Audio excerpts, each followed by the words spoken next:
Hello, my name is Tara Catanzano from the University of Massachusetts Medical School Baystate, and I'm going to talk to you today about how to run a meeting in 5 easy steps. I have no relevant disclosures.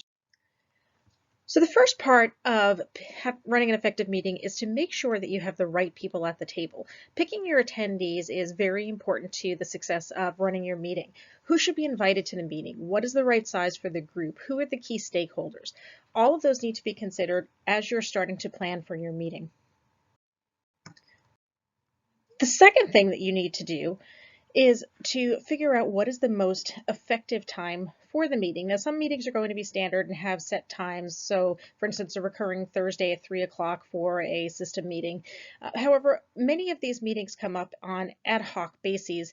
And so you need to try and find an optimal time, particularly for those meetings which may be held at different institutions or across institutions and time zones, and find the time that works best for the largest number of attendees. And there are a variety of tools out there available to do this. One of my favorite is the Doodle poll, which allows you to select times that you are available for the meeting as the meeting host, send out the meeting to your list of attendees, allow them to select the times that they are available, and then this particular application will actually select the time that is most favorable for the largest number of attendees.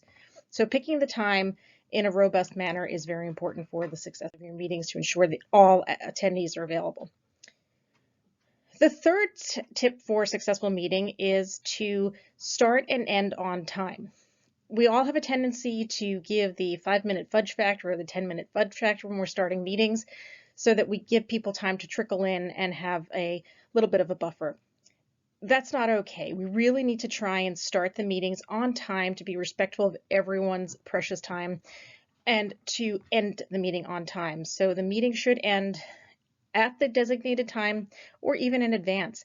It is okay to finish a meeting early if you have accomplished all of the tasks and goals that you have set for that particular meeting. Don't feel obliged to fill the time with unnecessary conversation or chatter or other items that are not germane to that particular meeting agenda. The fourth item to a successful meeting is to set an agenda in advance. For a working meeting, it may be useful to lay out the agenda in this manner. Informational items, which are just you discussing what people need to know. They do not require additional conversation or decisions. Items that are up for discussion by the members of the group, and then items that require a decision.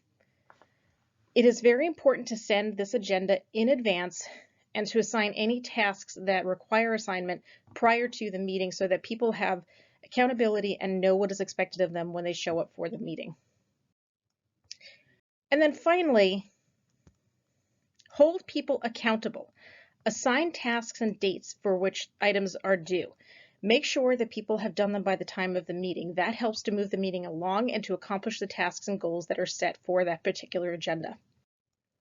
Set metrics for success. What is it that you're planning to get out of the meeting? What information do you need to make decisions so that you can move forward? Be very clear with what information will be needed for each meeting. Create a timeline for your sessions. So if you have a recurring meeting, make sure that you have a longitudinal timeline for when tasks are expected to be assigned and completed. And make sure to schedule the next meeting at the time that your meeting is completing so that you have an expectation of when the next meeting will happen and laying out deliverables so that people have an expectation and accountability as to when the next task is due. And with that, I thank you.